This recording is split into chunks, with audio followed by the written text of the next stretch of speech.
Time now for Educating Mid-Michigan this morning. Longtime educator Craig Douglas joining us on the couch to talk about the recent legislation at banning cell phone use in the classroom. We figured you'd have a word or two to say on this one. Good morning. Good morning, Matt. It's good to be here. Yes, good to see you as always. Listen, it sounds like this new law is aimed at reducing any distraction during learning time. Of course, there are some exceptions, but what is your take on this new legislation? Well, the fact that it was overwhelmingly supported and it was bipartisan and signed into law tells me that there was consensus, that it made sense. It actually doesn't take official effect until next school year, so it gives local districts time to consider if they want to add to the restrictions.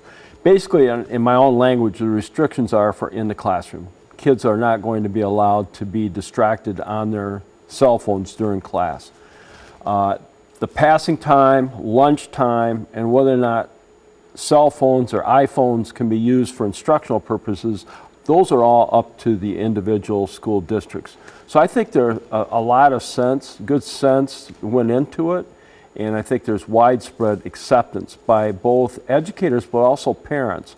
Think for a second the conundrum that parents have if they're trying to negotiate with their own child, perhaps middle school or high school, in terms of the use of the cell phone. This kind of helps put everybody on an even playing field, so to speak. That's right, and like you said, it's the districts have the power to make some of their own rules with this. Indeed. But I do know that we have some viewers weighing in this morning with some comments, and we want to get your impressions on their thoughts. So the first question here asked, will this impact kids' education on technology itself? What do you think about that? I would say likely not, because of this. Schools already have access to laptops, smart pads. Yeah, a lot of students have their own tablets, Oh things like man, that. Yeah. and so technology is a part of the educational process.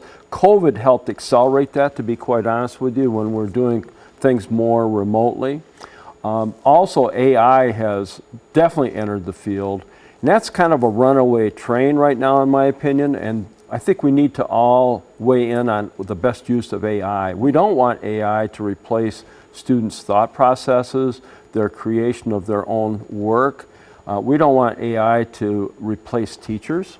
We want AI to supplement and to be a tool, one tool in the toolkit. Bottom line, they're going to learn about tech in school. Absolutely. Another question, I think, for you this morning.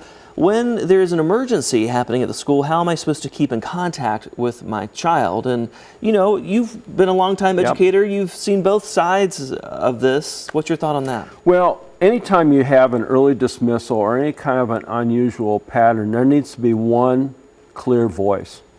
Example, we had a water interruption when I was school superintendent, so we had to dismiss early. Now, that's not maybe an emergency, but it's not something you want to fumble. You want to make sure there's clarity in terms of the reason for the dismissal, and then instruction in terms of when classes are going to be dismissed and where people need to go.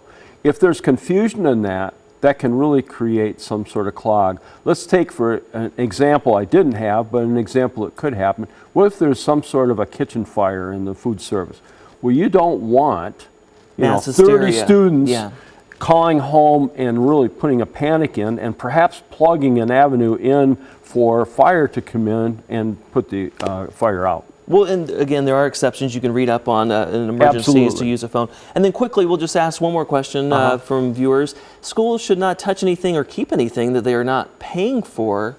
Quickly, what's your response on that? Well, in an ideal world, yes, but in a practical world, no. But there are rules at school. Exactly. Quick example, my senior year, a speech class, my classmate Roy Root brought his rifle to school, and his demonstration speech was how he cleaned his gun. Can't do that today. No. Restriction.